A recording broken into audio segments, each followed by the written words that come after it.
By virtue of the powers vested in me as acting Vice Chancellor, I constitute this gathering a congregation of the University of South Africa. Ladies and gentlemen, we request you to join us in silent prayer or meditation to give thanks for the achievements being celebrated on this occasion. Let's bow our heads for a minute.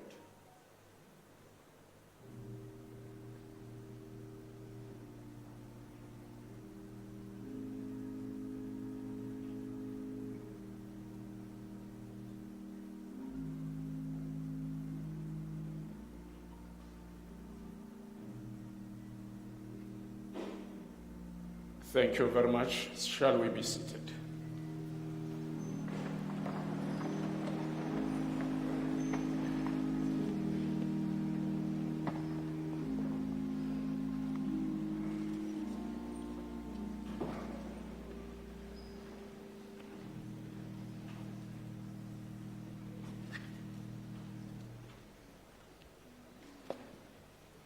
Ladies and gentlemen, a very good evening to all of you. My name is Ramahwai Mahano, and I will be presiding over this evening's proceeding. In terms of my substantive appointment, I am the Executive Dean of the College of Agriculture and Environmental Sciences, and currently acting as Vice Principal Teaching and Learning, Community Engagement, and Student Support. But this evening, I am presiding on behalf of the Vice Chancellor and Principal of our university, Professor Uleng Lenkambule. It is indeed with the greatest of pleasures for me to welcome you to this grand and auspicious occasion. Graduation is always a joyous occasion characterized by a deep sense of accomplishment, particularly among those who will be receiving the degree and diploma certificates.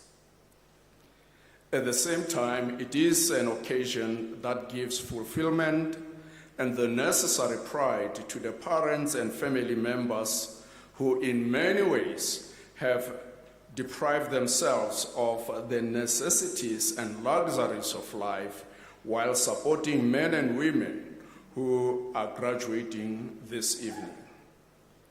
Yes, in an occasion such as this, the eyes of many parents and family members are prone to well up with tears, not tears of distress or pain, but tears induced by the fulfillment of dreams and the satiation of the unquestionable desire to seek a better life for their children and family members. Today, the fulfillment of their efforts and sacrifices gives full expression to the Sesotho adage that says, mebala ya kgaka e bonagala dikgakaneng. Kgaka kgolo ga ke na mebala ya ka e dikgakaneng. Yes, the plumage of the adult guinea fowl might be dull and unattractive, but today its brightness and beauty, its splendor, is restored on account of the accomplishments that the progeny is celebrating. It is also proper and quite fitting that I also add my voice to the congratulatory remarks that will be lavished on you, the graduates. You have accorded yourself well, like adult butterflies, which are attractive and easily noticeable on account of the bright contrasting colors they wear. This evening, you also are wearing colors that distinguish you from the rest of us, making you easily noticeable and attractive. But have you noticed that the premature stages of butterflies are largely unattractive and less noticed? Think about the egg stage. The egg stage, which is a stage which is not even noticed in the life cycle of a butterfly. Think about the larval stage. The larva that is ground-bound, that wears a grotesque appearance. This reality that I'm talking about, of the premature stages of a butterfly, is actually a manifestation of many of the lives that we are celebrating this evening. Even the pupal stage is quiescent. When you look at the pupa, you think that this is a lifeless creature. It is a creature of no consequence. But lo and behold, whilst quiescent it might appear, there is a lot that is unfolding in its inside. From it emerges a butterfly that wears bright colors that are easily noticed and are attractive. This might have been the case with most of you in your premature or pre-graduation life.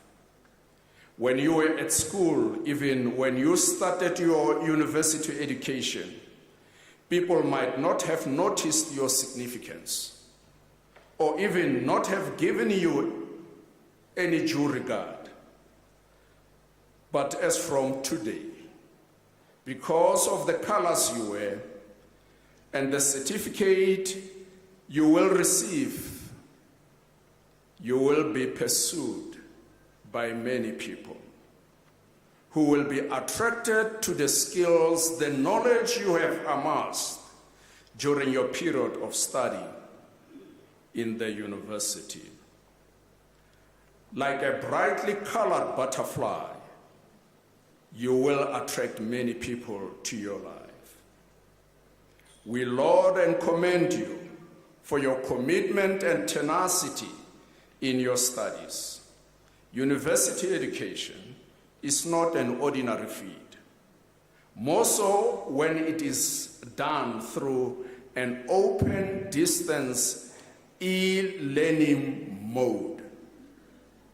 It requires commitment, it requires diligence, and many sacrifices. Of importance is for you to realize that during your years of study, your knowledge has been enhanced and your skills and talents have been sharpened for a particular purpose. You are expected to use the skills and knowledge you have amassed over the years of study to influence and contribute towards meaningful change in the lives of other people. I always maintain that education and knowledge that does not transform lives for the better is useless. And we therefore want to implore you as you graduate that make a meaningful contribution to the society, the community where you occur.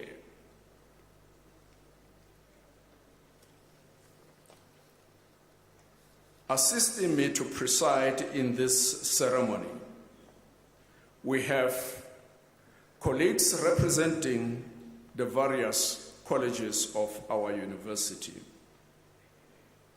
In our midst, we have Professor Z.Z. Nkosi, who is the Deputy Executive Dean in the College of Human Sciences.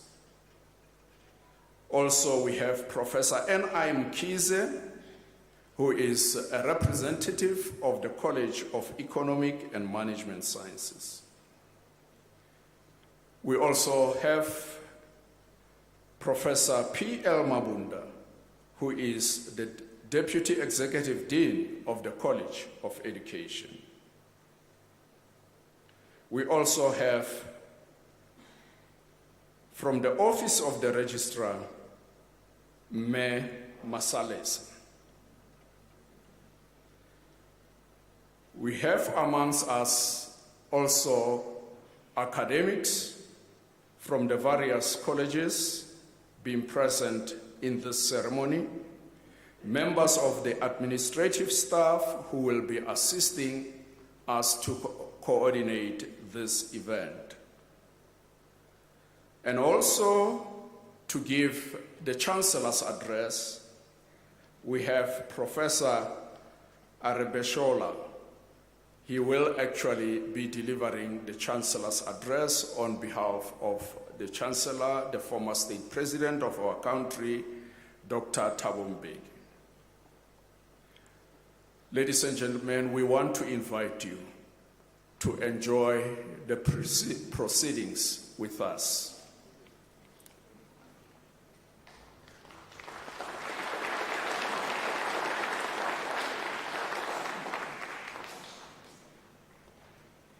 May I request Professor Arebeshola to deliver the Chancellor's address.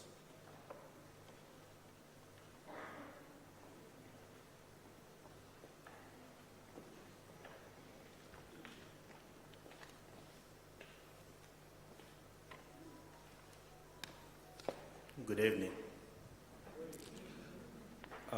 You are all welcome, as been said by the able representative of the Vice Chancellor.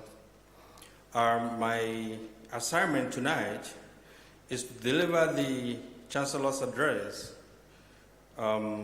which is entitled Anatomy of African Continental Free Trade, a compelling nexus for realizing the Africa we want. This lecture is in honor of the fathers of African Renaissance, the torchbearers of African Union, of which the Chancellor of this great university that I represent through this lecture tonight, our former President, Dr. Thabo Mbeki, is an icon. The lecture is divided into two parts. Part A speaks about the major challenges facing Africa today, where Part 2 proposes possible solutions to the main problems that are identified in Part A. There is poverty and its first causing inequality. To start with, I am an African. As an African child that grew in environments that are pervaded with various indicators of deprivation and inequalities, I do not need to quote Webster Dictionary or the World Bank to define poverty, to describe deprivation, or to explain inequality. The trend analysis of events and experiences in the societies where I grew up and where most of us grew up very well captures a situation whereby a multitude of the community members will wake up to no hope of participating in gainful economic activity. In most cases, they are locked up perpetually in irregular wages. Irregular wages would automate intermittent meals, poor nutrition, poor sanitation, huge school-age dropouts, routine in laborious economic tasks, and almost impossible socioeconomic mobility. These are some of the practical indicators of poverty. On the other hand, life of luxury and splendor beckons its holders a few kilometers away from poor communities. Experience in those affluent communities are inversely related to lives of agony. This is a juxtaposition of extreme deprivation against abundance. In practical sense, this is a summary of inequality. The reality of two opposing conditions is conglomerated through a generation of systemic contagion of helplessness and neglect. Evidence through literature and excessive practical experience suggests that there is poverty in every country and in every society. Take for an instance, I have personally witnessed where second-hand clothing is traded openly in some cities in Europe and North America. It is not again saying that some teachers in advanced economies go on strike to protest poor funding for basic education. In some instances, children are even deprived of quality education due to inability of government and parents alike to provide pupils with basic educational materials. While this information is not a parallel juxtaposition of African reality with Western experiences, it is meant to reiterate that no country on the planet Earth is free from the ravaging ember of poverty and its first cousin, inequality. In Africa, however, the two-sided sword is chiefly the culprit for both the ideological shift from general discourse on the dominance of social ills and the pragmatism of our collective sociological helplessness as victims or prisoners of conscience, as captioned by Robert Nesta Marley, 1945 to 1981. May he reign forever.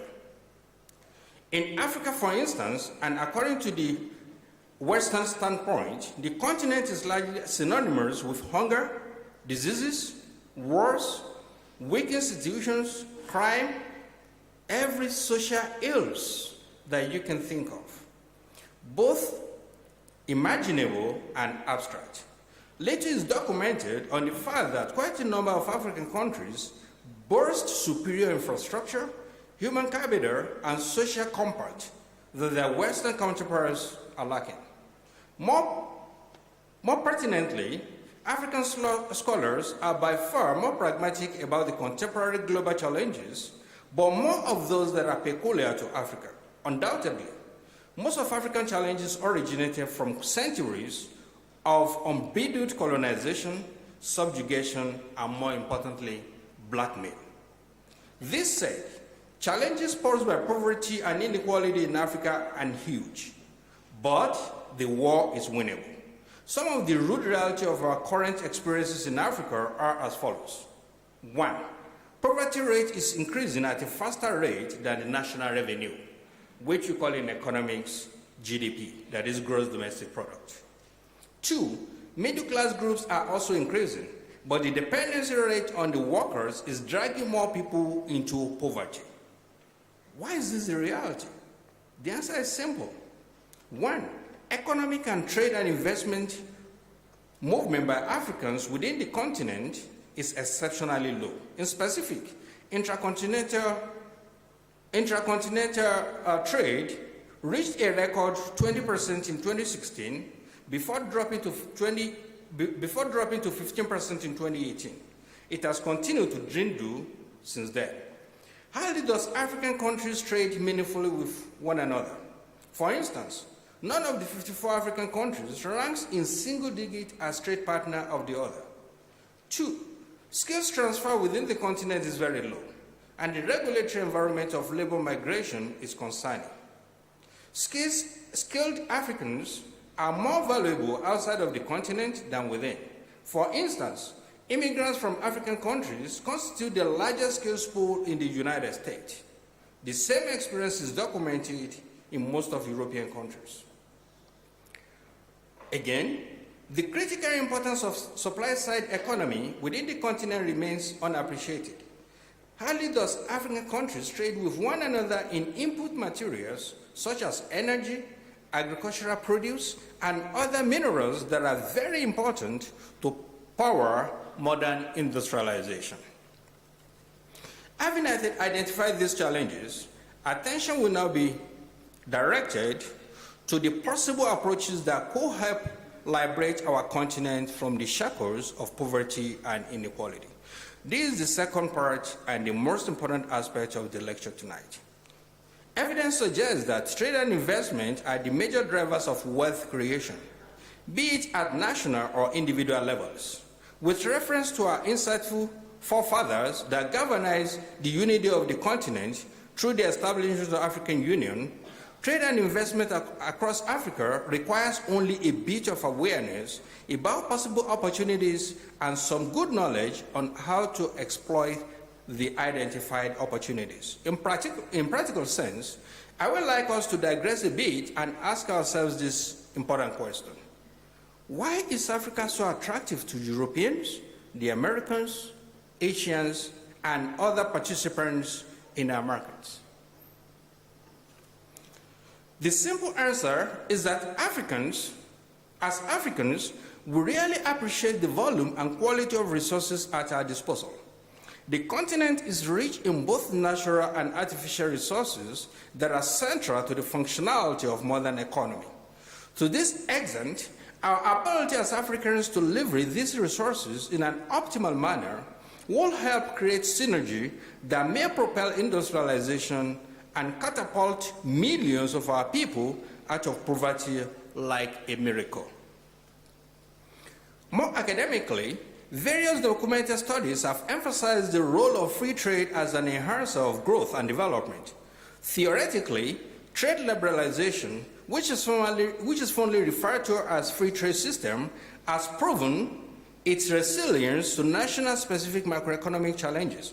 More specifically, free market system is lauded as the major catalyst of Western economic advancements, given the potency of the economic system to leverage location-specific advantages that are domiciled in the hitherto disjointed national economies.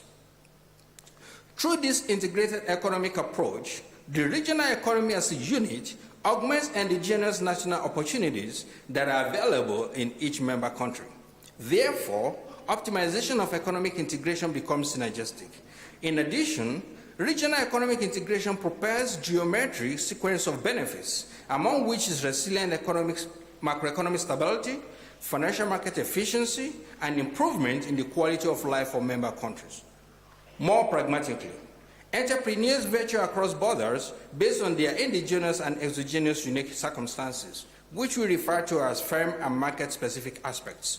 According to this framework, the industrialization process of firms is motivated by the potential advantages that will accrue directly to the stakeholders, mainly the shareholders and country of origin of those investing firms. These advantages include reduction of cost of production through scale economies, increase in profitability, optimization of marginal utilities that are derivable from a wide range of substitute goods, improvement in the market capitalization of firms, as well as spillover effects of job opportunities, better pay, and social economic peacefulness. Furthermore, the specific benefits of location-specific advantages, such as access to raw materials, bigger market size, growth potentials, and first-mover advantages also motivate firms to invest offshore, especially within a regional economic integration, such as the 1.2 billion African marketplace. More specifically, internationalization of firms simply focus on the extent to which operational efficiency of entrepreneurs is optimized through the expansion strategy deployed by the firm. In all instances, market aspect considerations are more favorable to investors in regional trading arrangements, especially as regards operating costs, exchange rates differentials, currency conversion, and associated costs, as well as market contagion.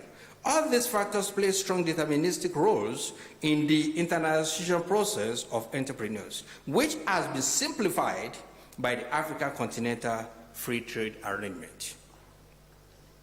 This said, it is important to note that free trade is pervaded with its own unique problems, especially in countries like those in Africa. For instance, free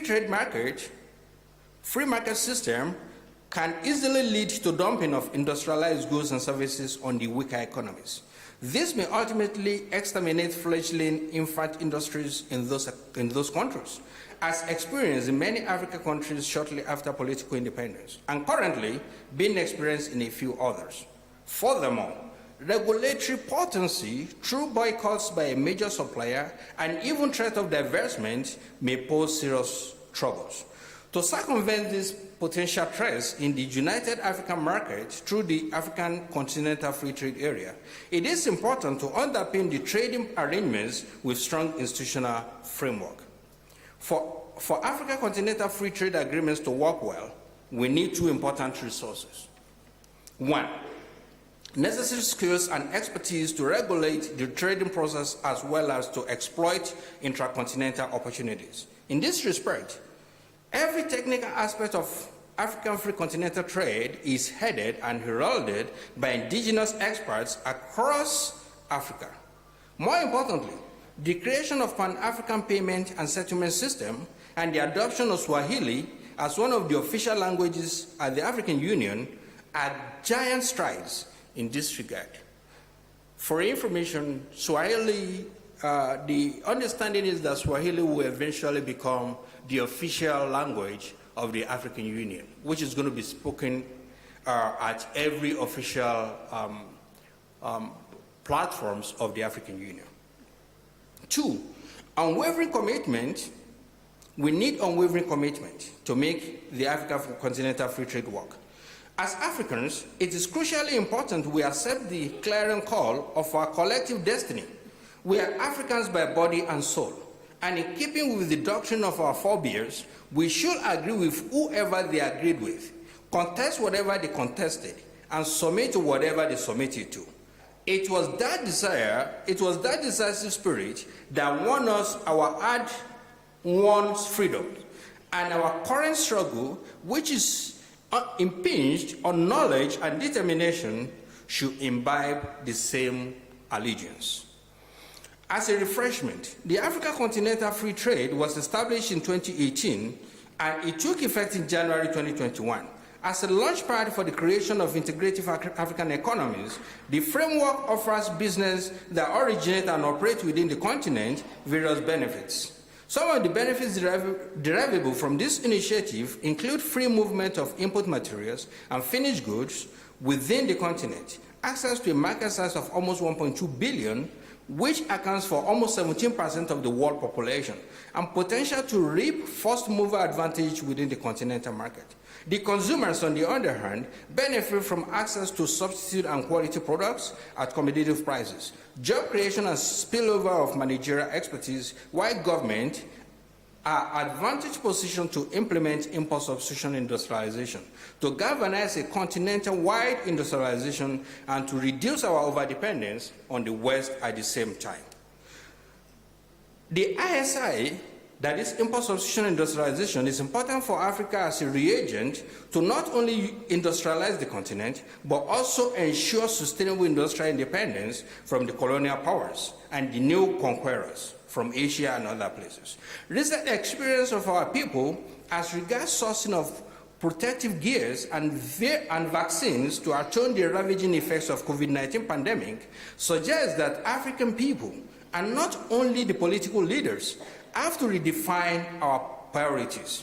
It is interesting to note that my personal interaction with some of the political leaders across the continent recently creates an assurance of a continent that has turned the tide and highly desired and motivated to position Africa as a global power of relevance. However, the renewed energy requires our collective support as sons and daughters of Africa in pursuit of our aspiration towards achieving the Africa we want. Let me conclude by reiterating the urgency required in ensuring that we act in a concerted manner to energize the new waves of structural development across the continent. Life is very fragile, and it can change at any moment. The comfort we all enjoy today is as sustainable as the status quo of today subsists. This can change unannounced. It is just a matter of slight shift in time and tide, which we all can hardly control or influence. If lessons learned from COVID-19 pandemic was not enough, the current reality in some parts of Middle East, North America, and Western Europe are scary, rude awakeners to how quickly situations can change, for good or for otherwise. The destiny of our continent is in our hands. So also is our present and future determined but our mindset towards advancing the African agenda of a common destiny. The opportunity available today to reposition Africa will not be there forever, and procrastination could eventually become a thief of time. Dear graduates, I congratulate you immensely on eventually getting to this point of glory. Your efforts, private agonies, dejection, and frustrations are extinguished by this success that you celebrate here today. To that extent, it is important to cherish the achievement being celebrated today. However, it is more important to carve a personal roadmap.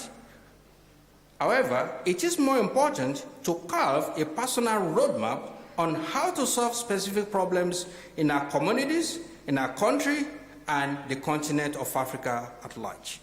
It is our individual and collective responsibility to know Africa, to know all the nooks and crannies of Africa, appreciate Africa, and protect the continent jealously, because we have no other home than Africa.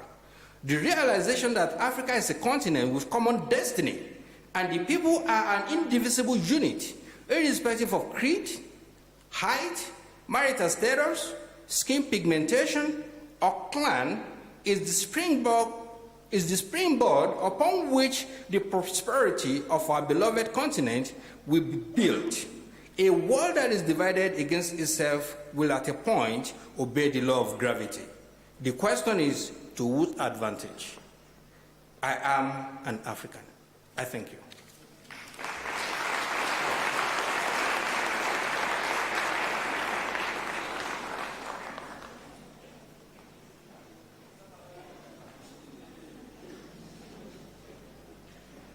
Ladies and gentlemen, please let us once more appreciate and thank Professor Arebeshola for a well-presented Chancellor's address.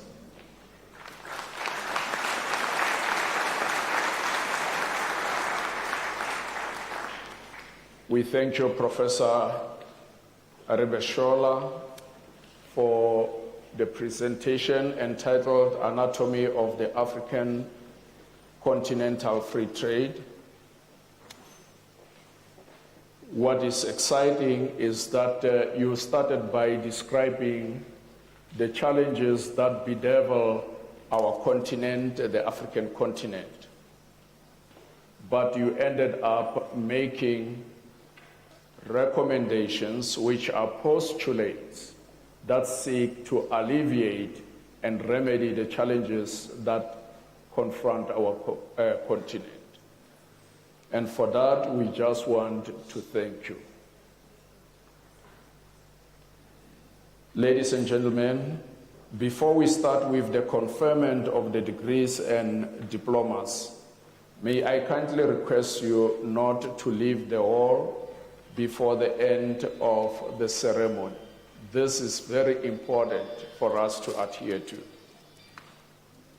We invite you to celebrate and applaud the candidates as they are presented. And we allow you to celebrate in the manner that befits the loftiness of the attainments made by the graduates. However, we want to request that you do that in moderation so that we are able to announce and present each candidate properly.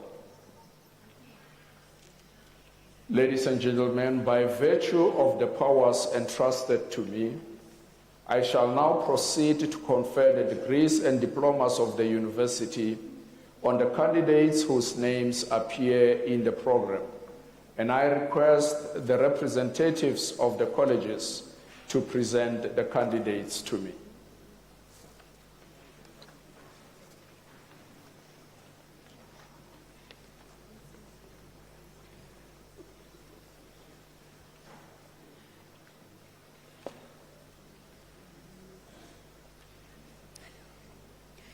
Mr. Acting Vice Chancellor, the following candidates received the degree of Bachelor of Arts Honours in the College of Human Sciences. Tanya Baron.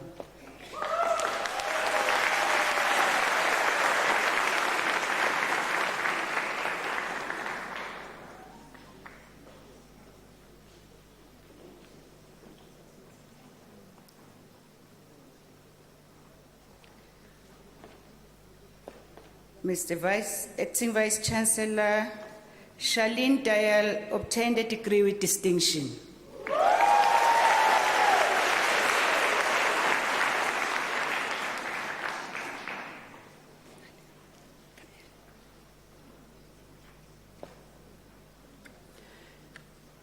Elsa Isabella Fernandez.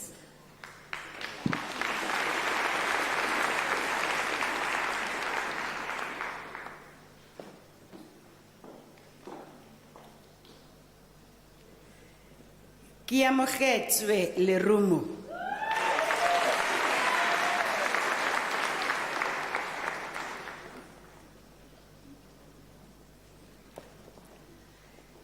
Mr. Acting Vice Chancellor, the following candidate received a degree of Bachelor of Honours, degree obtained with distinction.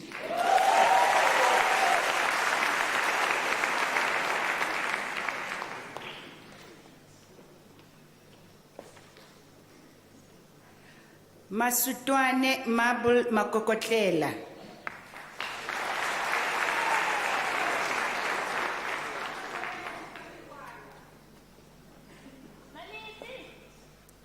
Anastasia Maliti.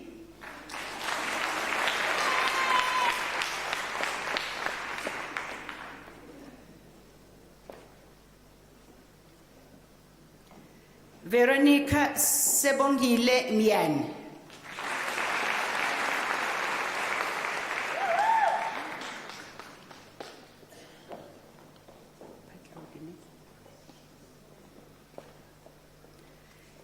Jeanette Mamu Amugelang Matlodi.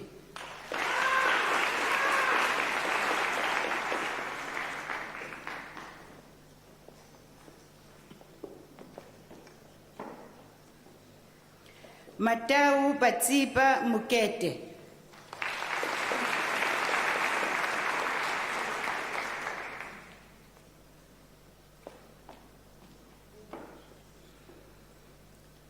Modipe Mugele.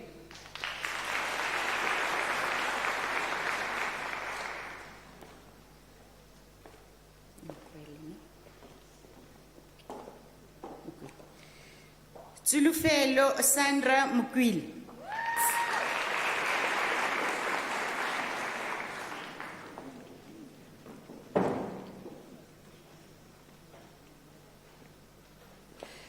Mr. Acting Vice Chancellor, Refilwe Mulebalo Mokoka obtained a degree with distinction.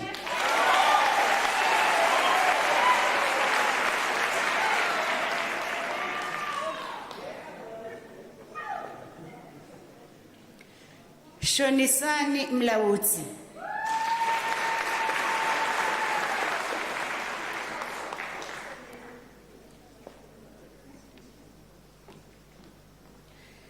Jayashri Nakita Padachi.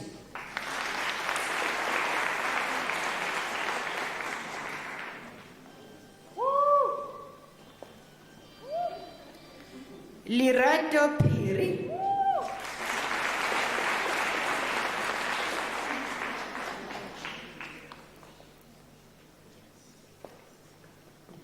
Mr. Acting Vice Chancellor, Robin Louise Ritchie obtained a degree with distinction.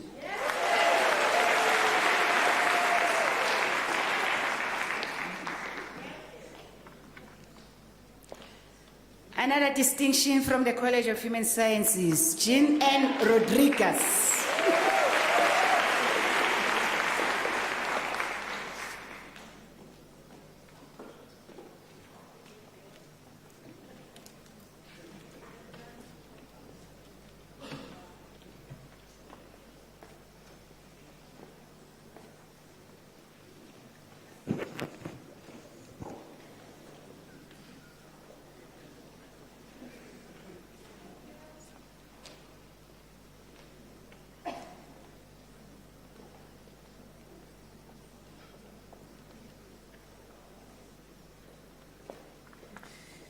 Mr. Acting Vice Chancellor, the following candidates received the degree of Bachelor of Commerce Honours. Lutendo Merum Lumadi.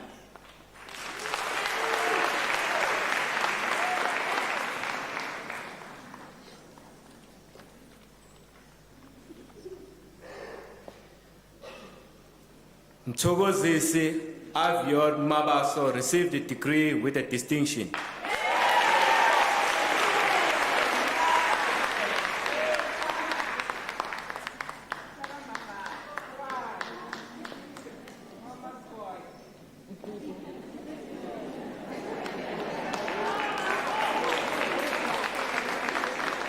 Nombule Nombuso Manana.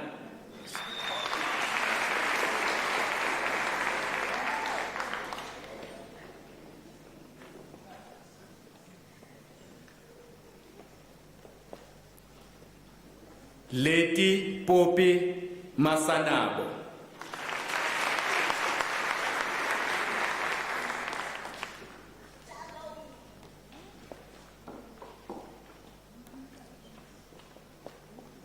Machele Lenros Seraje.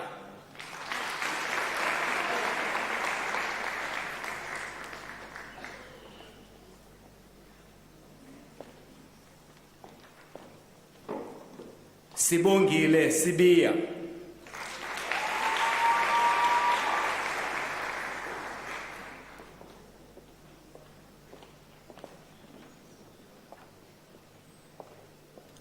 Ana Matsidiso Tembe.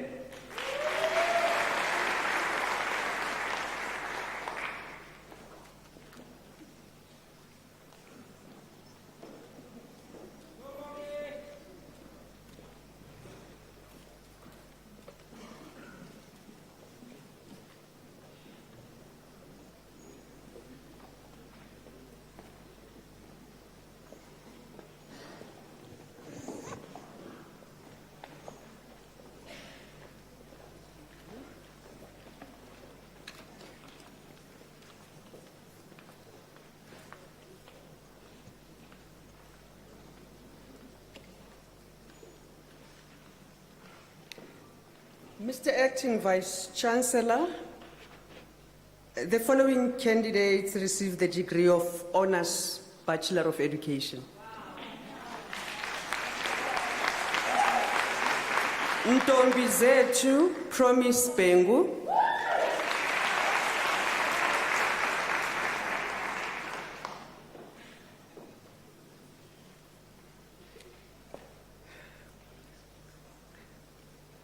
Khanse Nelly Beatrice Litsele.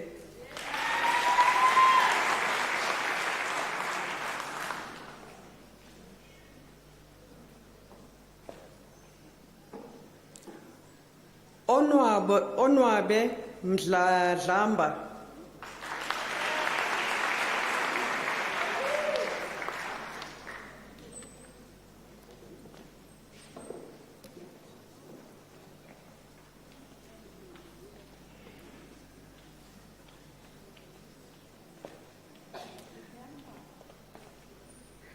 Mr. Acting Vice Chancellor, the following candidates received the degree of Honours Bachelor of Education with specialization in psycho-educational support. Pindile Patience Manzini.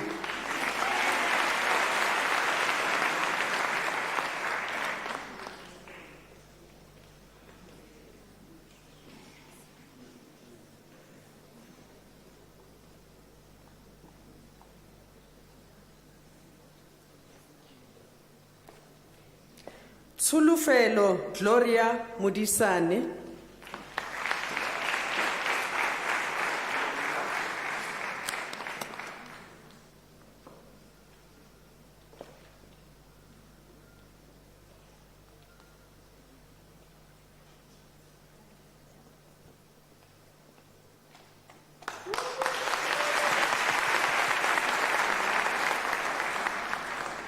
Musa Carol Siroba.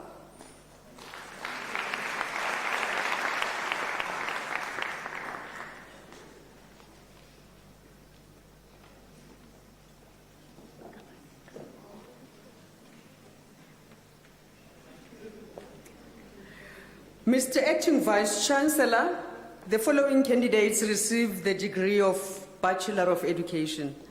Madika Francina Dladla.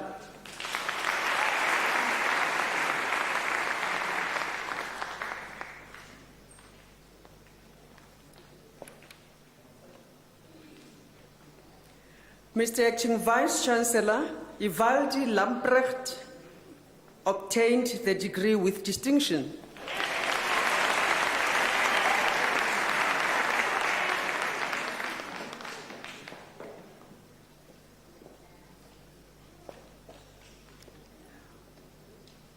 Makori Tandi Maruja.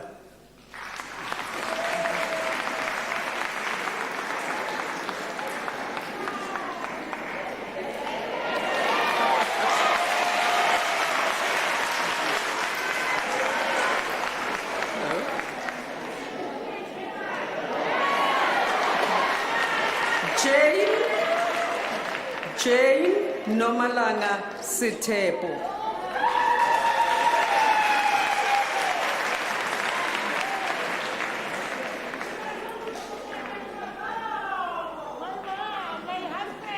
Fahima Valimia.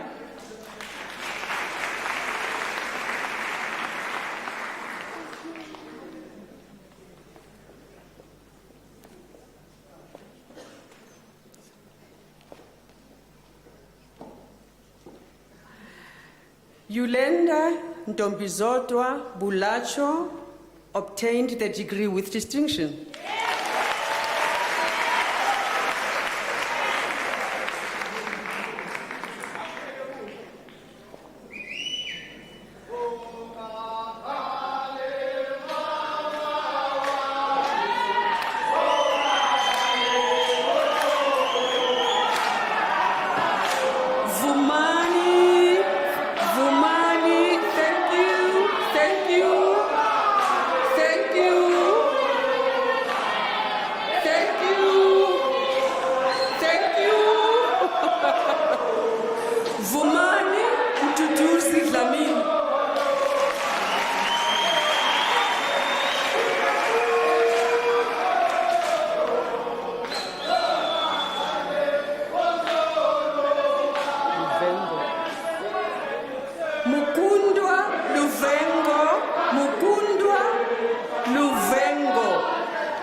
Maina Mukodisang Mudikeng.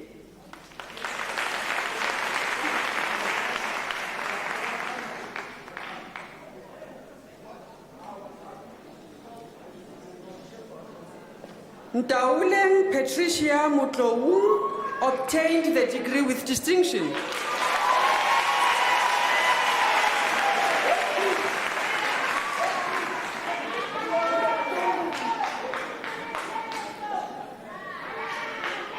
Purity Londiwe Ntuli.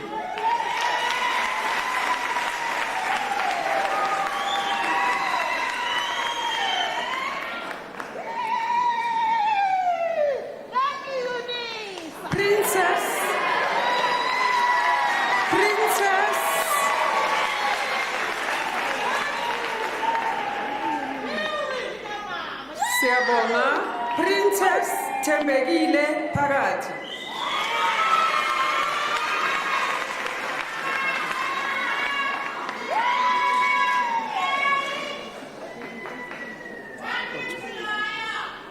Matro Junior Porto.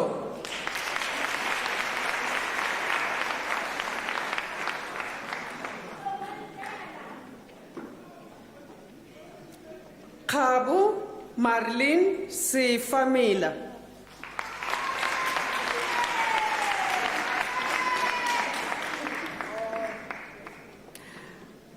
Batsiba Mashiane Choma,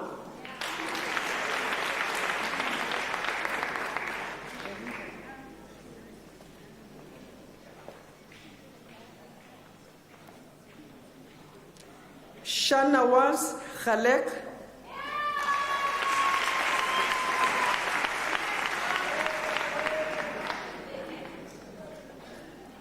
Londiwe Kumalo,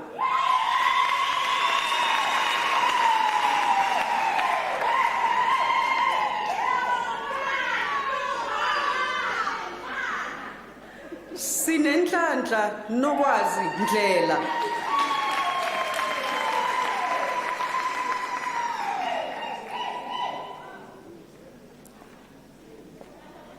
Philisiwe Angel Ndlovu,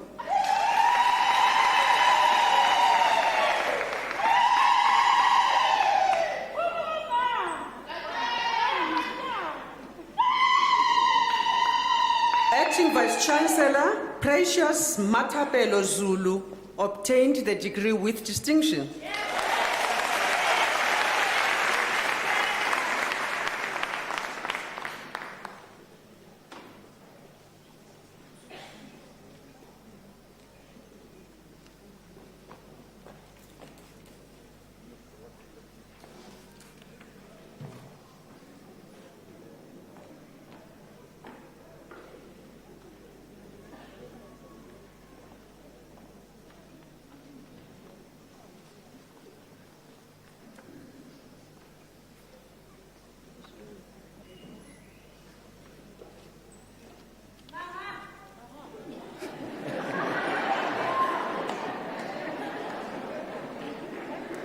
Mr. Acting Vice Chancellor, the following candidates received the degree of Baccalaureate Technologia.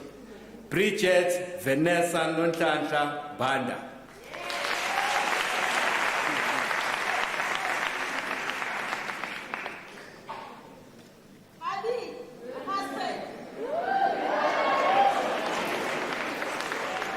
Prudence Ramachashela Kaluza.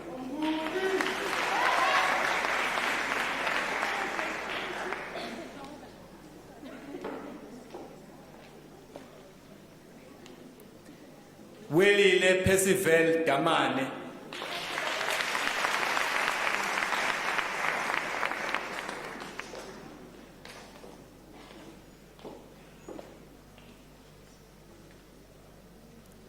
Florence Betty Cavigno Dubaza.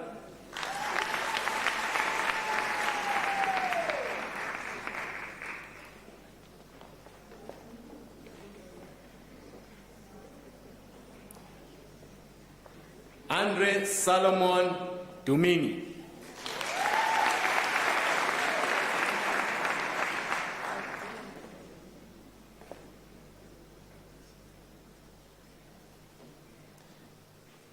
Gershwin Andre Isaacs.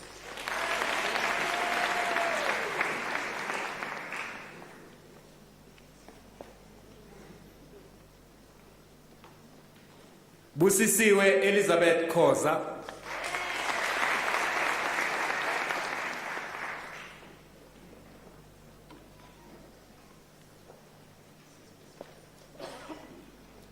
Mandla Joseph Kumalo.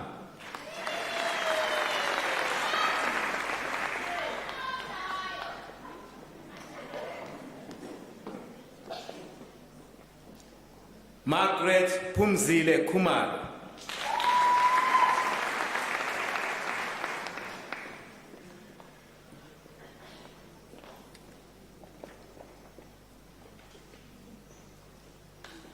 Malope Gloria Ledwaba.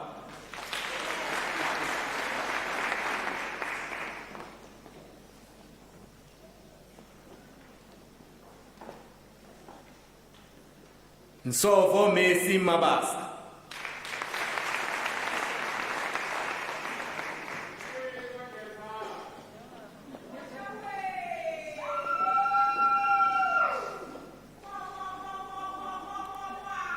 Moitsodi Belina Mabasa.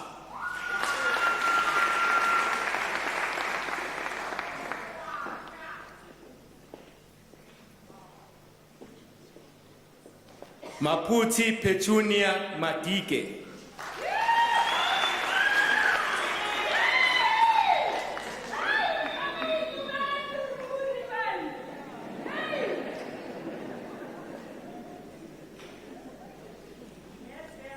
Mosala Shuping Joseph Mahetse.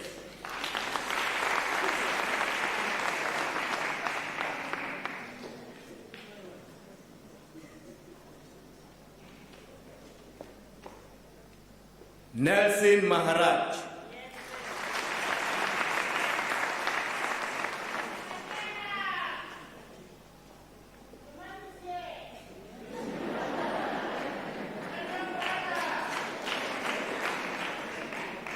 Maria Makatiana Mapula Ngobile Mahlang.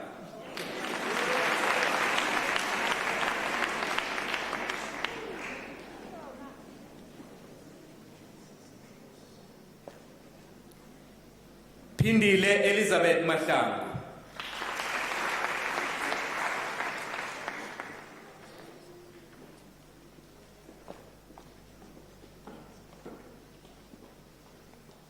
Vincent Joshua Mahlobongwane.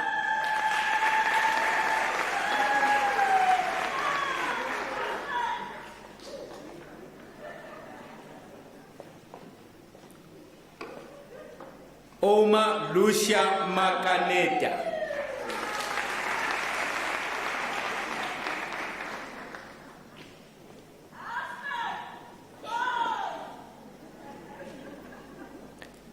Edna Tebogo Makofane.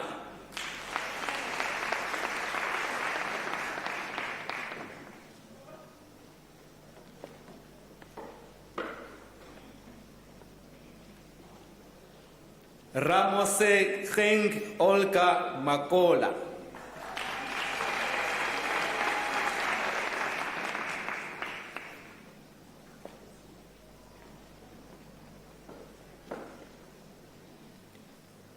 Nteti Seng Francina Malakwane.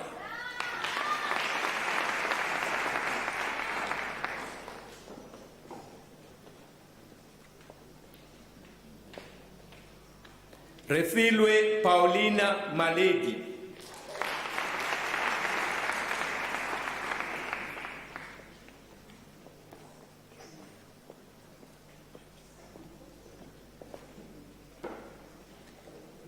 Jariavi Jennifer Marenga.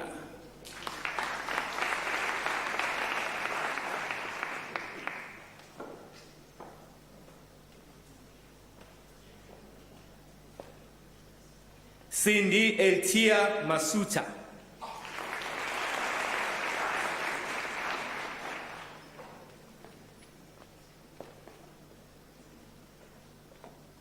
Simon Tabo Modise.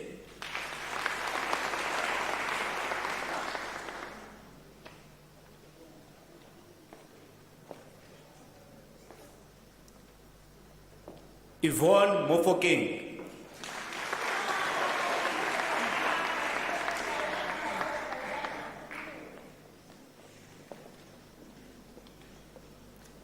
Elias Mulapo.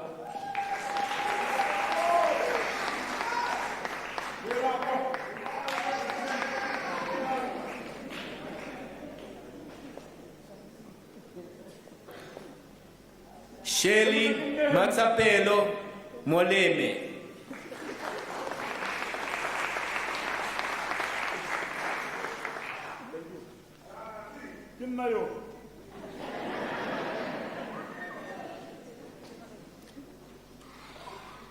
Palesa Motan Ndihwane.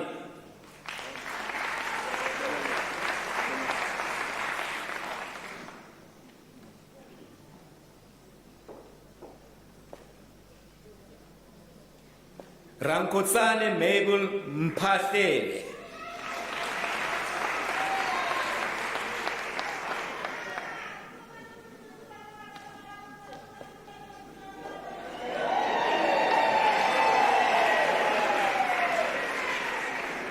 Kabelo Lazarus Mputi.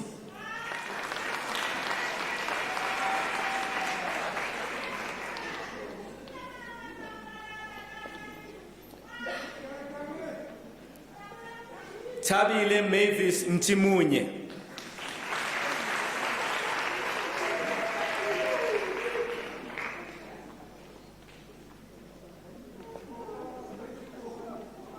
Chimangazo Mildred Muleya.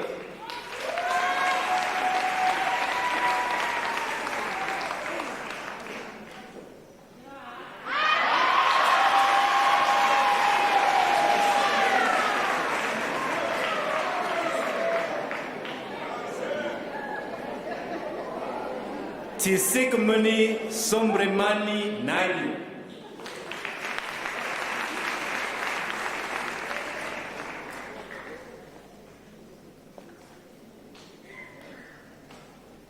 Stefan Kompela.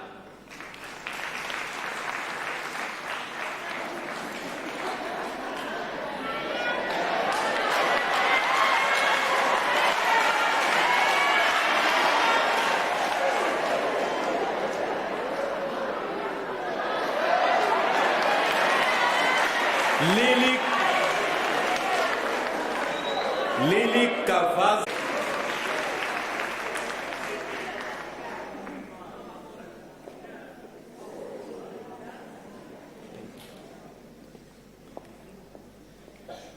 Bradley Colin Papir.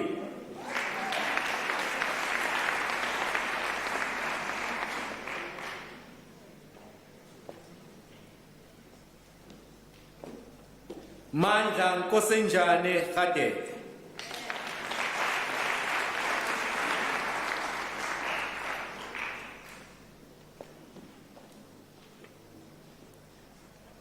Tsepo John Ramotsidisi.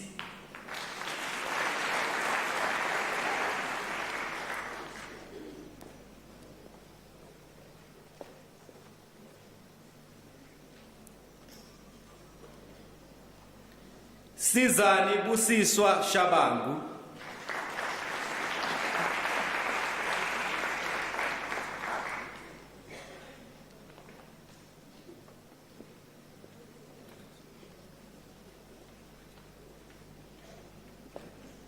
Innocent Amukelani Shiburi.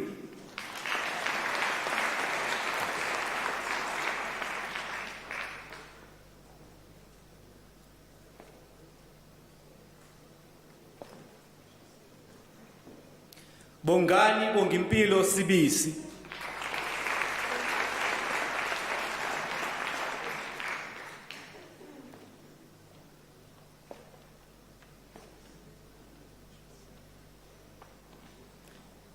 Yan Msalapi Skosana.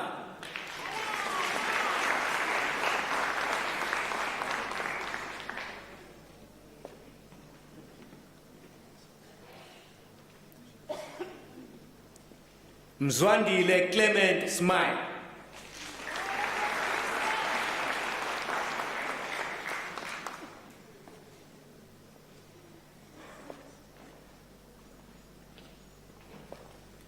Nicholas Masikole Smith.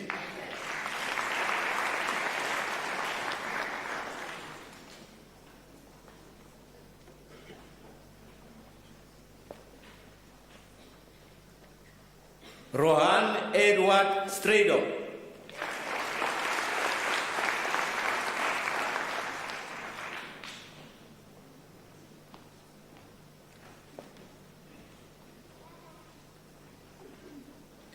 Evelyn Sesotwana Swaraha.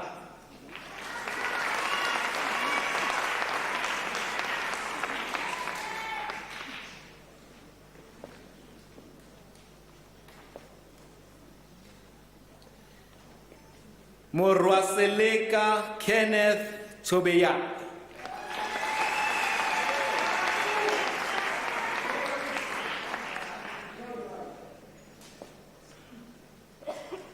Sophie Tomo.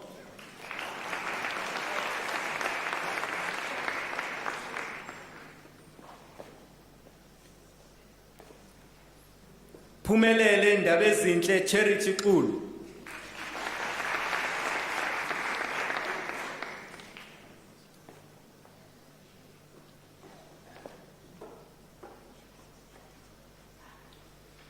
Jose Monteiro Zongo.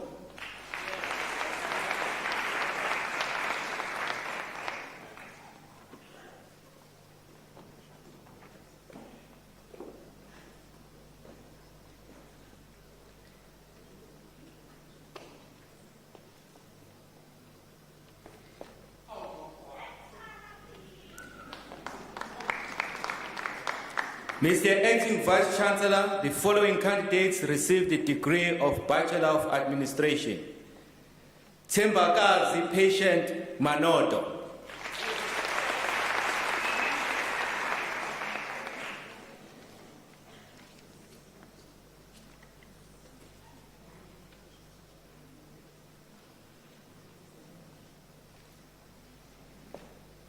Pumzili Ndabezinhle Skasa.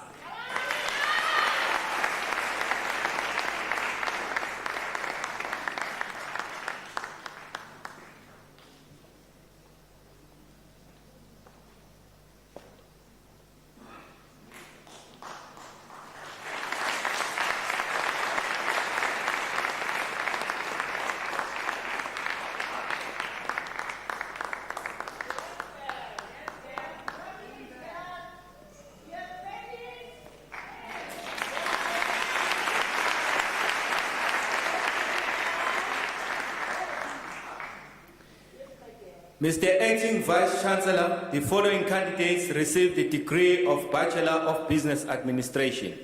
Samantha Adams.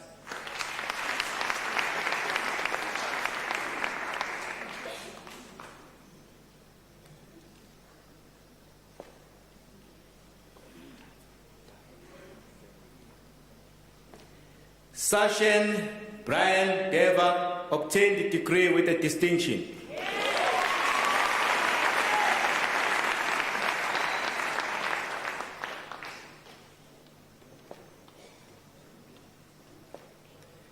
Nozipho Ngamsile Dlamini.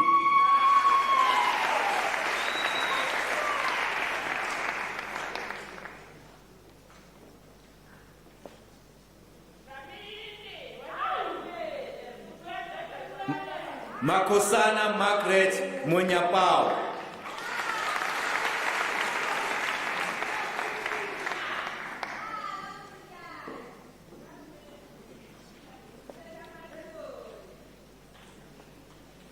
Salama Nakalyowa.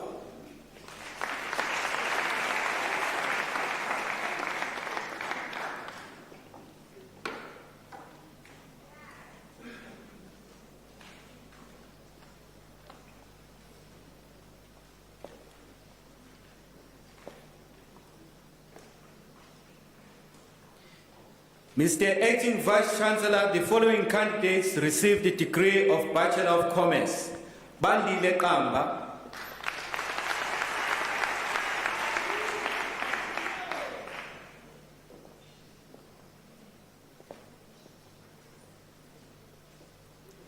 Phileng Elizabeth Adams.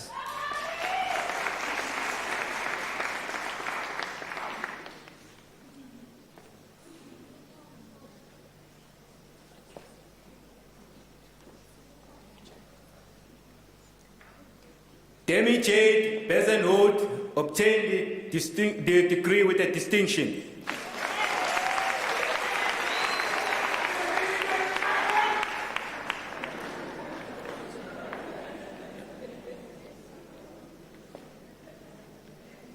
Fabien Dominique Boysen.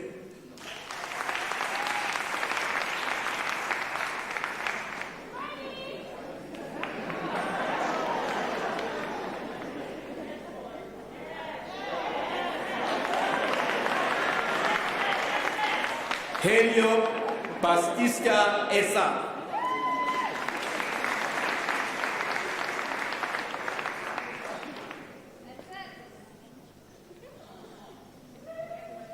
Sheila Josephine Fagute.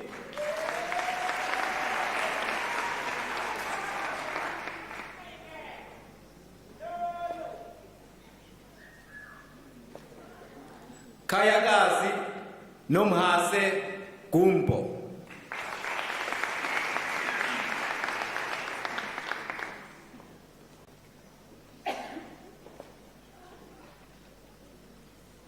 Shafeka Hendricks.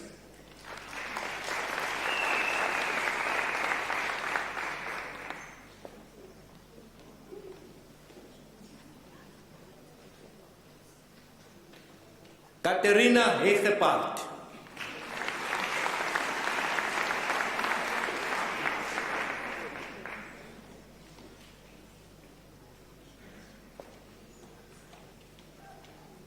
Magdalene Solofelo Kaile.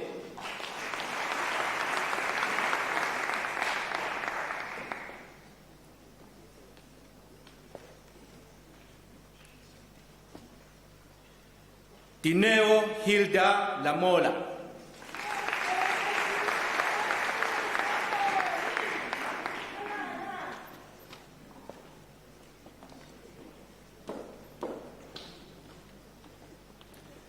Nombulelo Mafisa.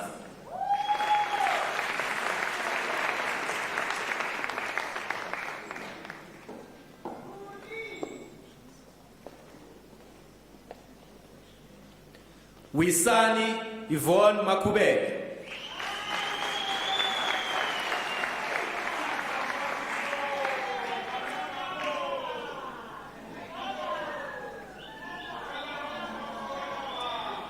Victoria Mampere Makola.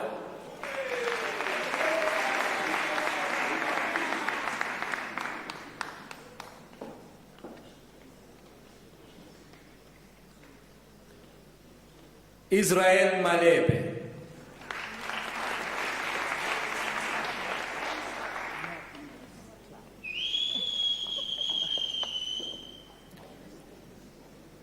Precious Homozo Manoto.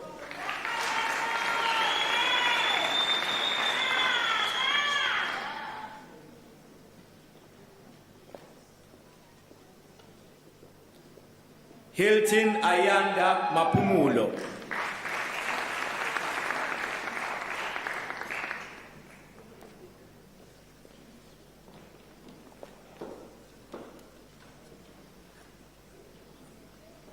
Sipogazi Makambana.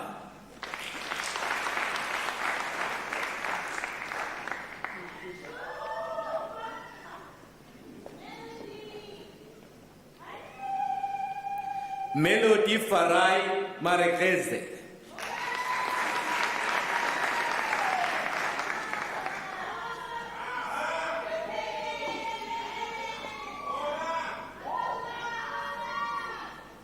Azwitamisi Masha.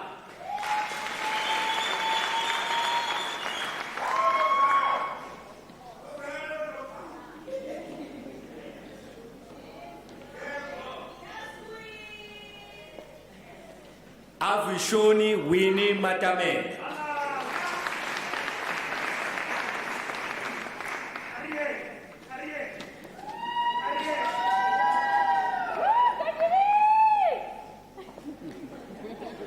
Dalida Dimitra Messia.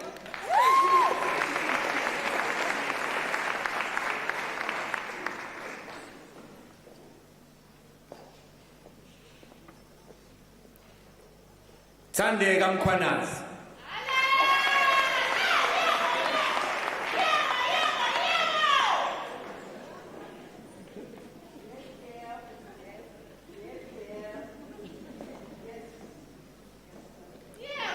Nobuhle Mgadi.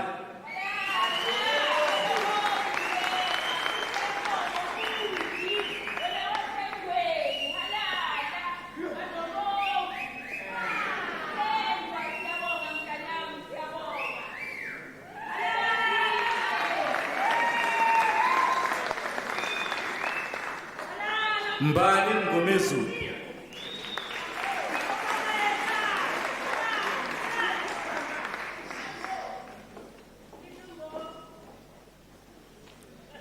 Masiho Mahosi.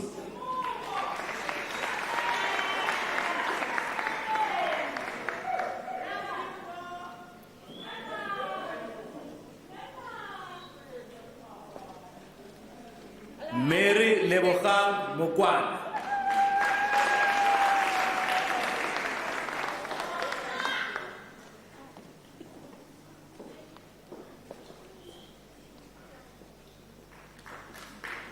Koketso Montwendi.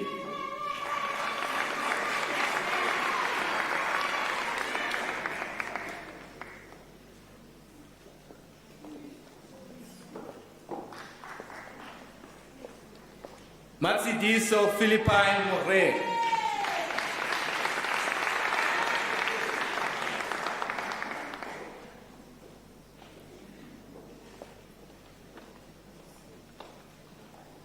Manama Manoko Mlaudzi.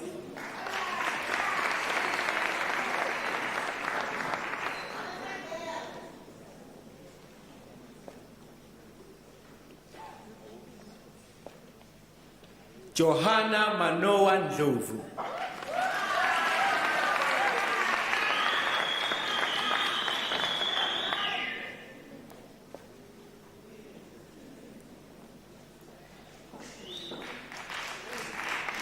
Tembani Vultari Lloyd Nkemo.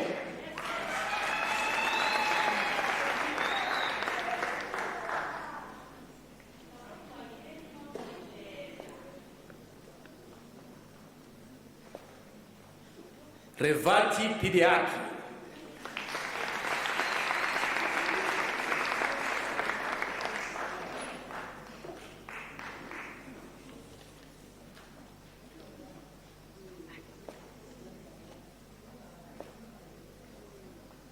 Brendali Audrey Pamiser.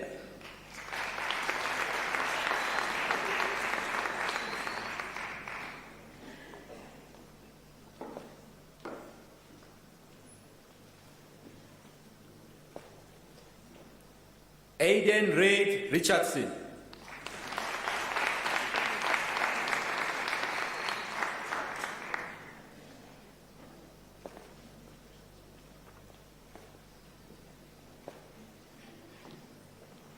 Mankileng Jeremiah Sekolanyane.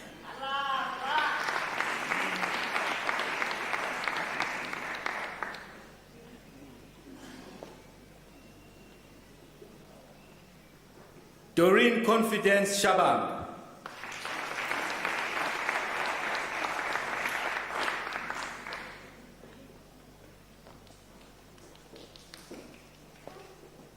Tandi Eni Sibanyun.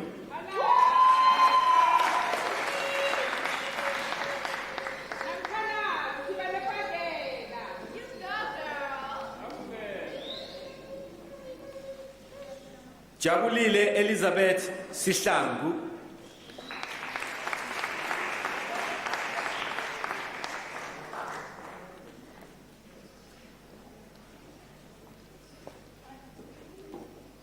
Dineo Flora Kian.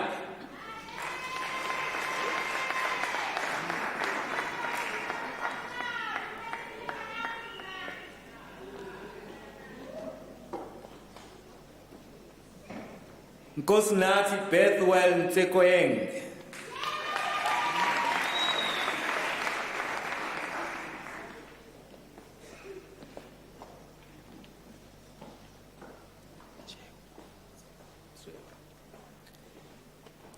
Jerry Motlom Tsweu.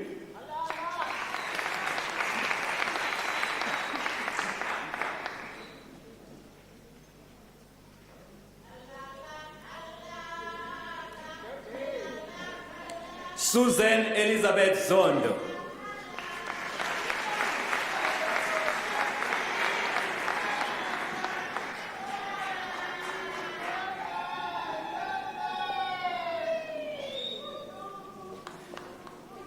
Nokuthula Zwane.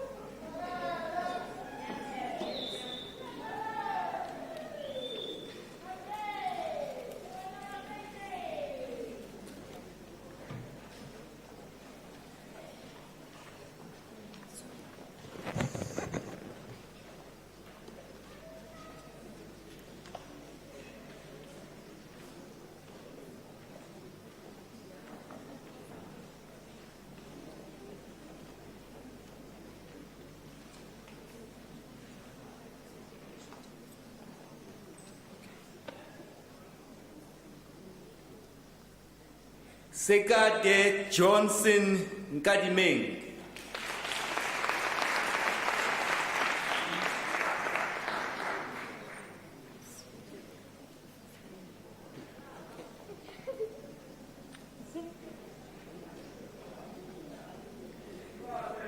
Mr. Acting Vice Chancellor, the following candidates received a degree of Bachelor of Social Work. Andres Moporofeta Mahlahlan.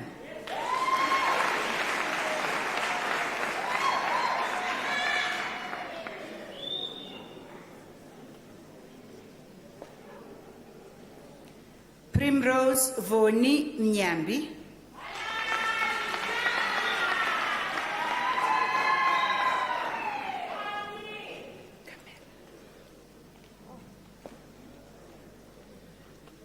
Linaya Priscilla Antoinette Vetboy.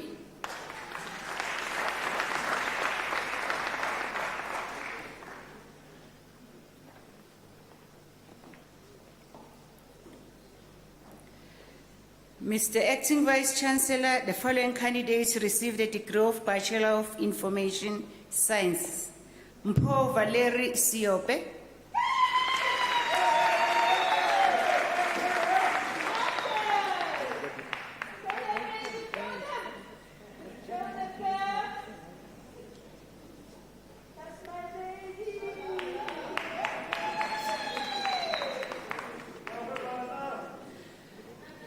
Mr. Acting Vice Chancellor, the following candidates received the degree of Bachelor of Arts. Hlanganan Simon.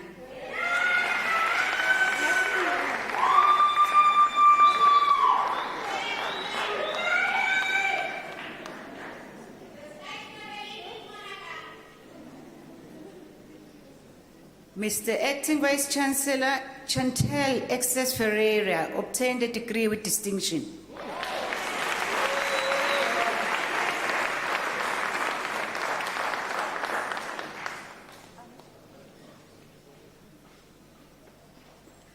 Innocent Ntomzanele Makitla.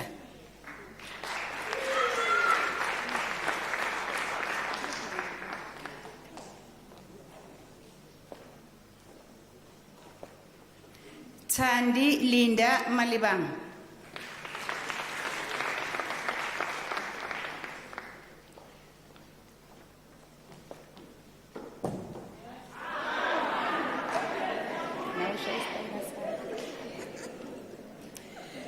Zulufelo Khomotsehang Manamela.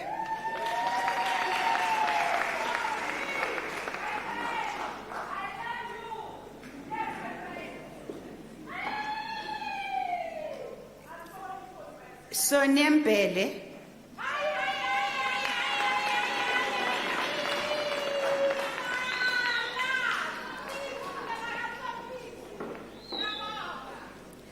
Gloria Kinelwe Modiseli.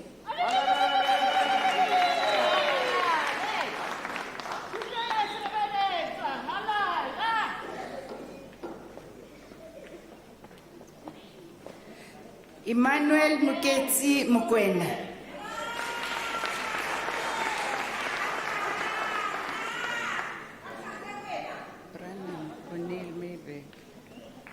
Branham O'Neill Maybeck.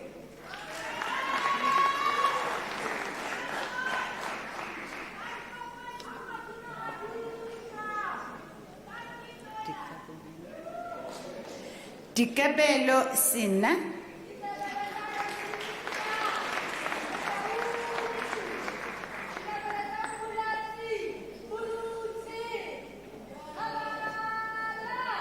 Sipho Mpho Kekana.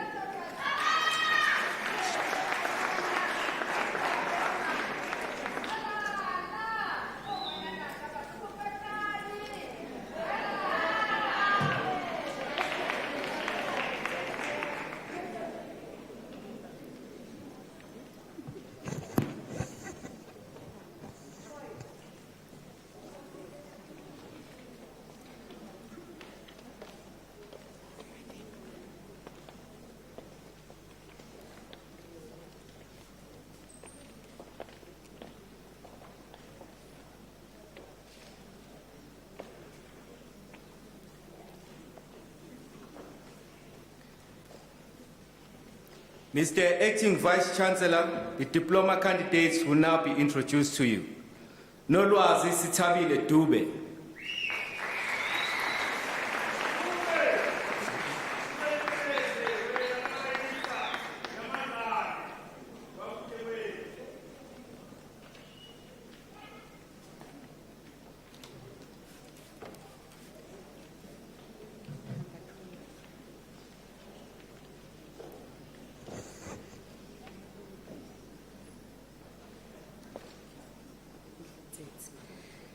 Mr. Acting Vice Chancellor, Nolundi Gloria Mutlatsedi received a postgraduate diploma in the College of Human Sciences.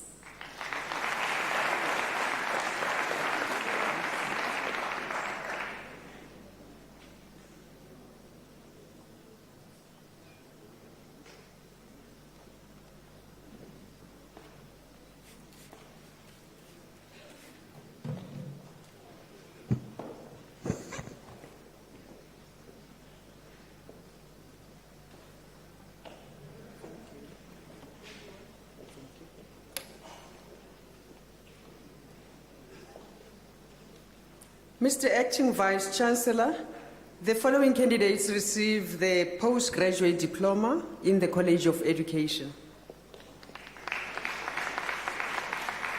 Luisa Basson, diploma obtained with distinction.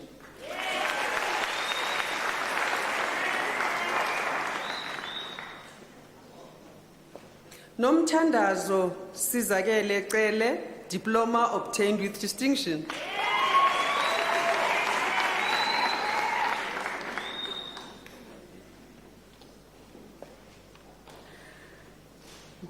Joanna Sibongile Madikwe, diploma obtained with distinction.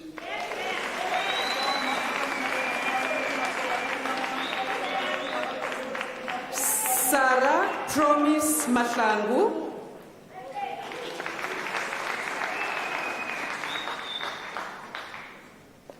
Makosha Gineth Makaipia.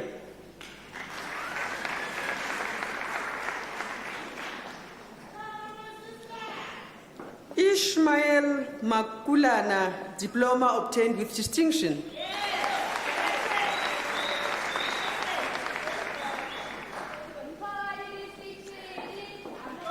Mpo Nicodemus Matzitela, diploma obtained with distinction.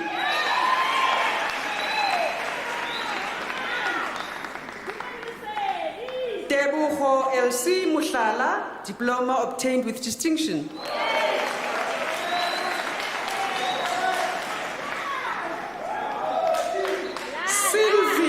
Tabisen Musia.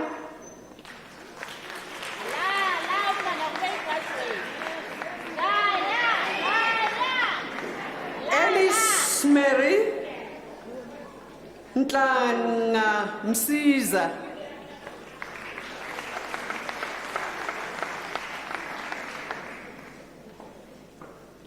Charity Rifilwe Ramasodi.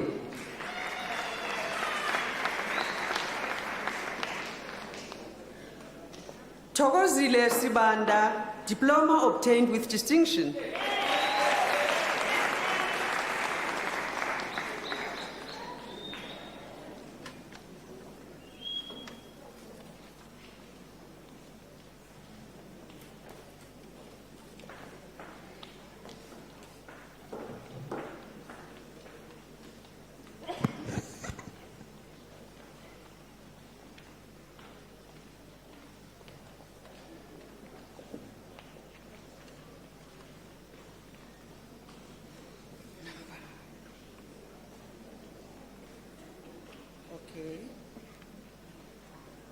Mr. Acting Vice Chancellor, the following candidate received the diploma in the College of Human Sciences. Mpho Mamalia Mamabolo.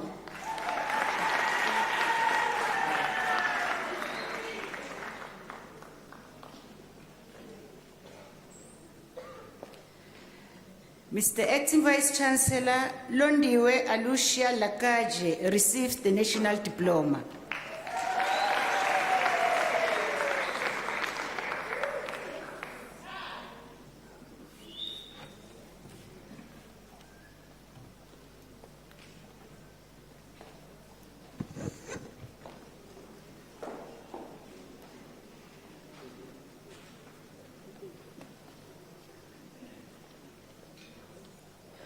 Mr. Acting Vice Chancellor, the following candidates received the diploma in the College of Economic and Management Sciences.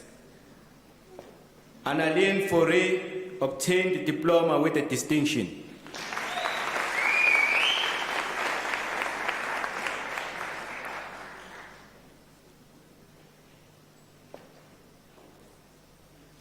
Sindisiwe Sponono Manzingane.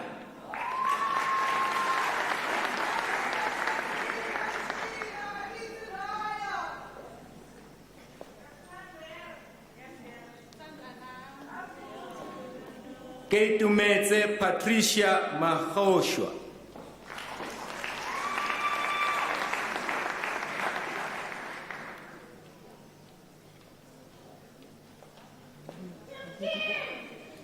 Kimberly Tato Molala.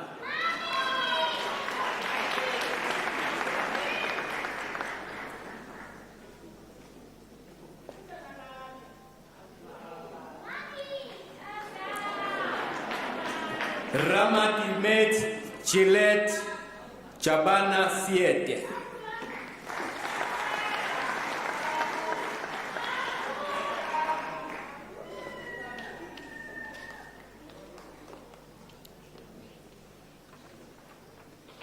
Nadia Stein.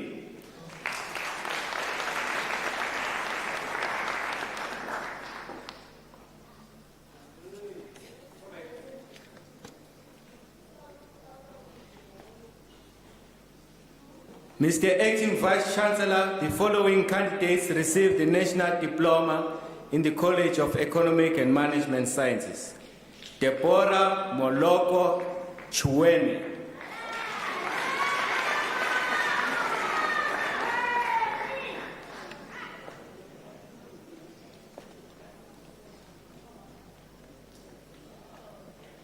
Poppy Catherine Khorombi obtained the diploma with a distinction.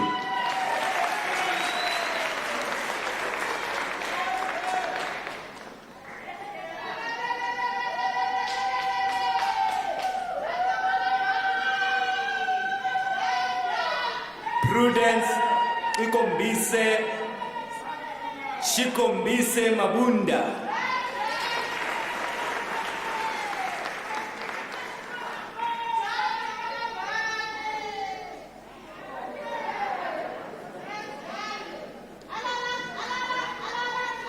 Brilliantine Nombali Malinga obtained the diploma with a distinction.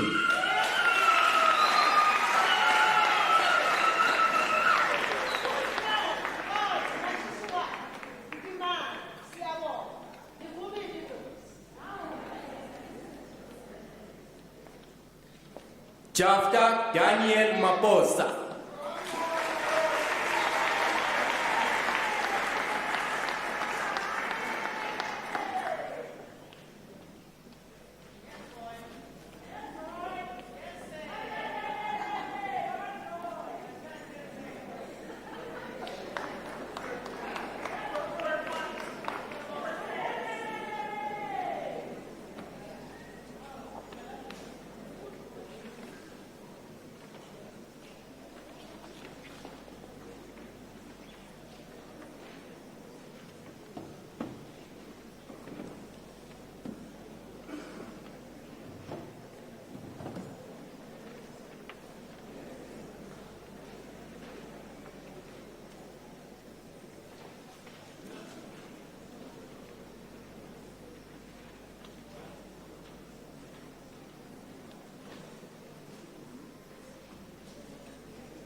Ladies and gentlemen, I think it is quite fitting that we give the graduates another round of applause.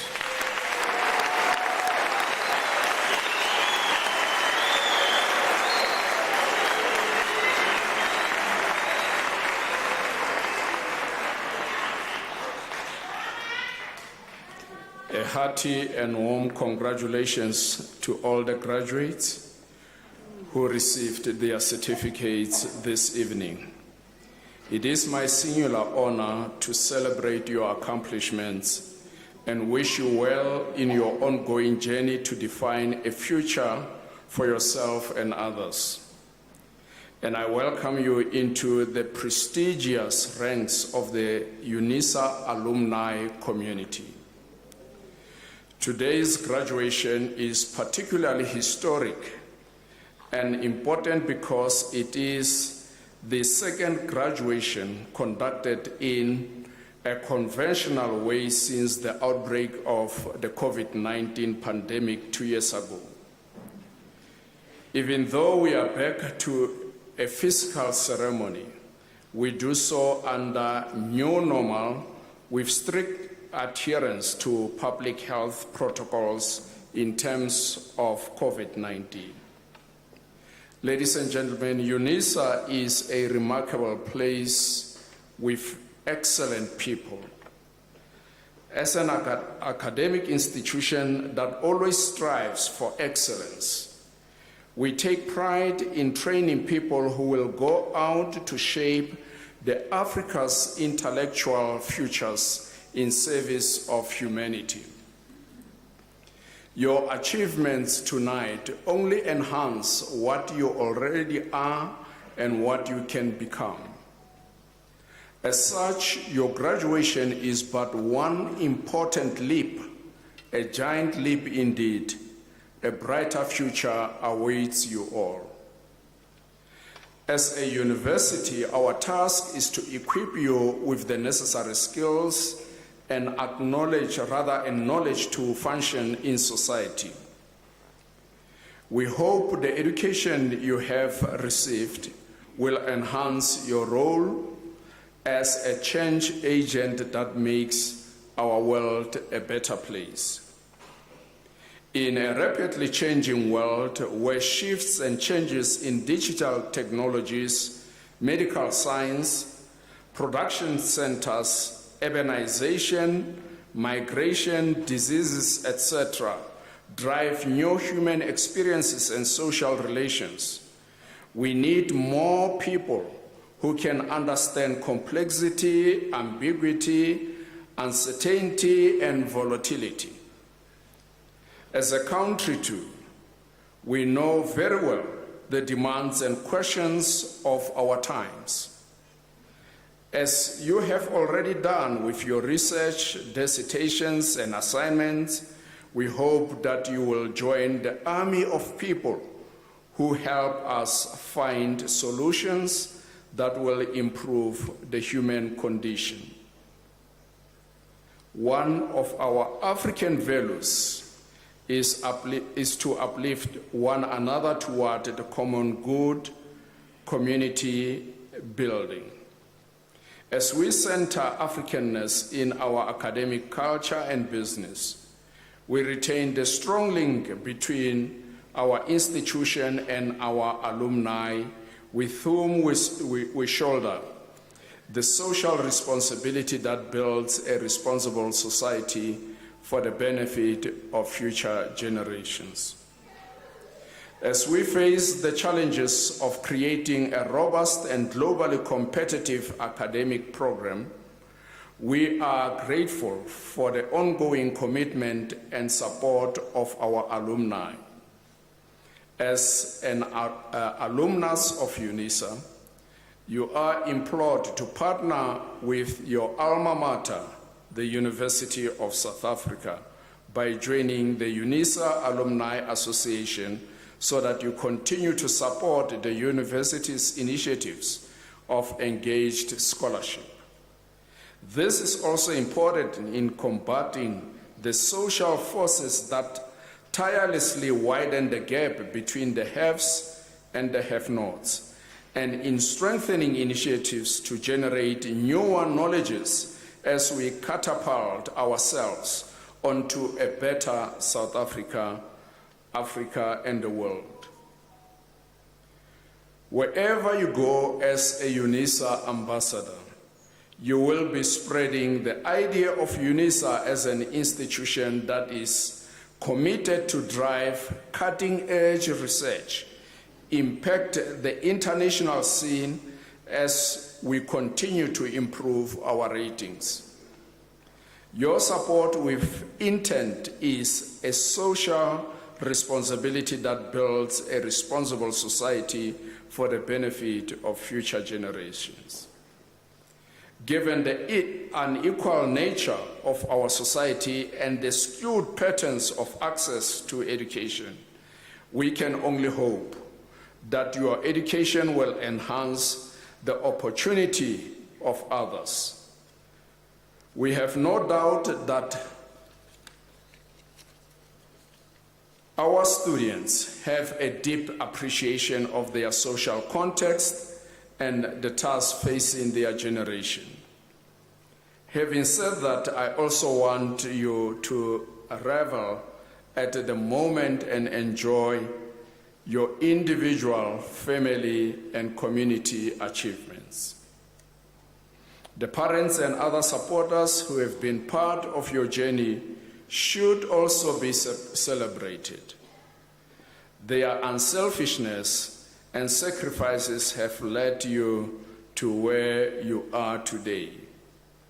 And that is why we say in Africa, moto ke moto ka ba bangwe.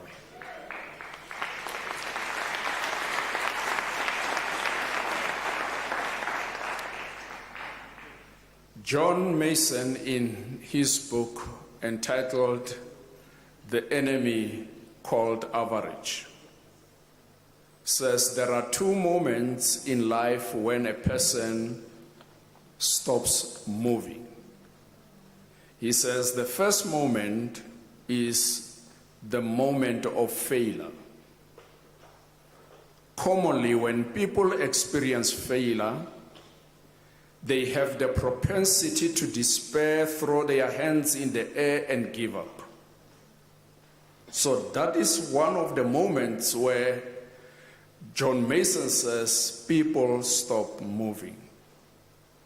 And unfortunately enough, instead of studying what failure seeks to say to them, they abandon their dreams and give up. And I'm quite aware that as a result of your accomplishments, you have succeeded. But John Mason identifies another moment. He says, people stop moving in their moment of success. You are now in your moment of success. And typically, instead of people allowing success to propel them into the future and yearn for more success, they have a false gratification of, I have arrived. Please do not allow yourself to be paralyzed by that sense of, I have arrived. To those of you who obtained diplomas, there is a degree still to be done. Please enroll and pursue that degree. Those of you who received a bachelor's degree, there is an honors degree to be pursued. Please enroll and pursue that degree. Those of you who have obtained an honors degree, there is a master's degree still to be done. Please enroll and pursue that degree. And even after obtaining that master's degree, you still have a doctoral degree to do. And even after obtaining the doctoral degree, you still have research to do. Congratulations to all of you. Well done.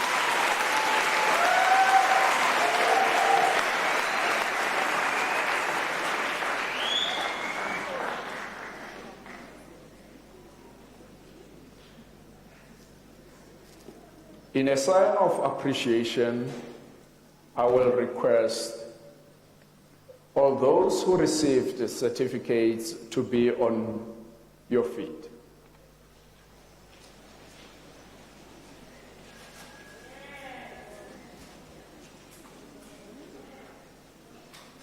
In my mother tongue, there is an adage that says, "Mo ntsamaisa bosigo ke mo leboga bosigo."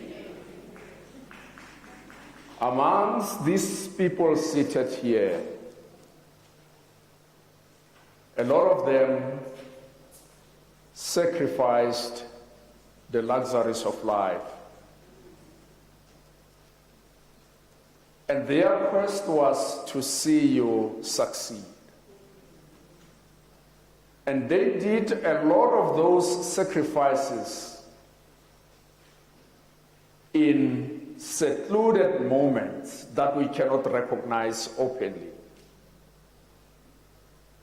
But consonant with this Setswana adage, "Mo ntsamaisa bosigo ke mo leboga bosigo," he who assists me even in places of secret, I am determined to thank that person in the open. That is the sense of the adage. So I want you, while standing, just to wave at them in a sign of appreciation. Use your certificates.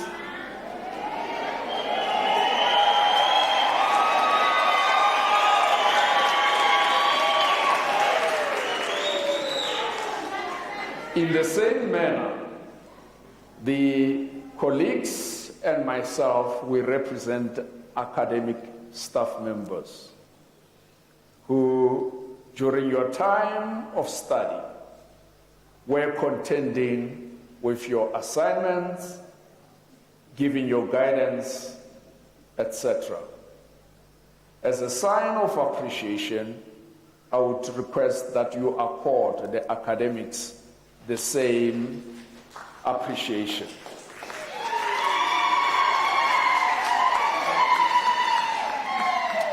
You may be seated.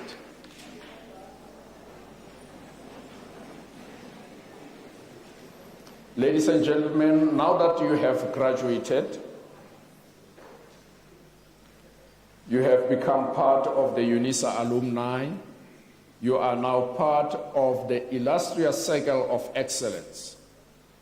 Your responsibility is to contribute and help define tomorrow. There are many things you can do to help shape the future in service of humanity.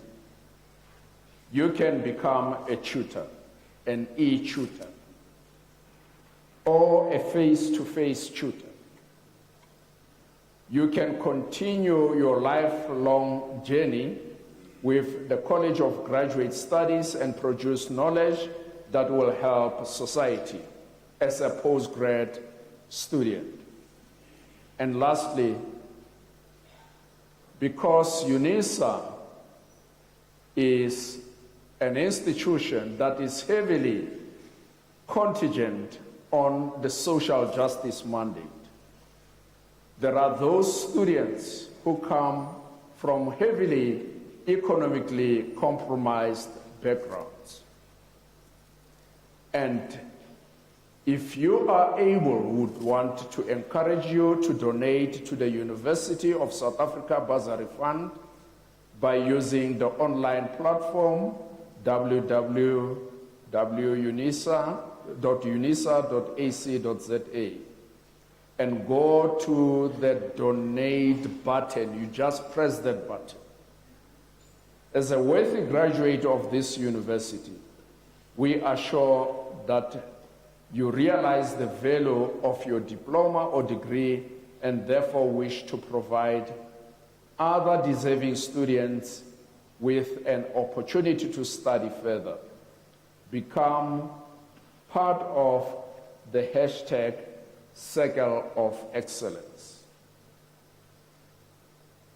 Ladies and gentlemen, after this announcement, I would like you to rise for the singing of the national anthem, the words of which are to be found on page 15 of the program, and to remain standing after the anthem to enable me to dissolve the congregation.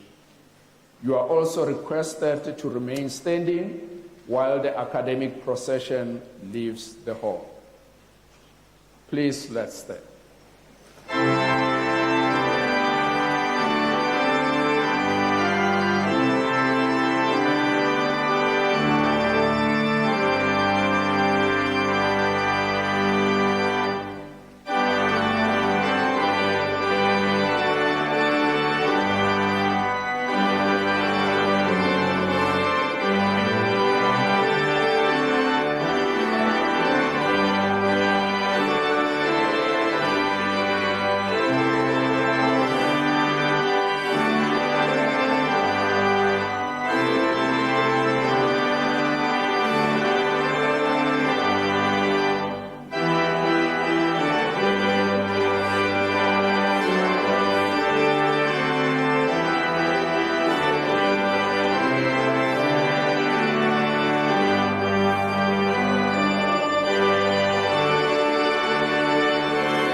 By virtue of the powers entrusted to me, I dissolve this congregation of the University of South Africa.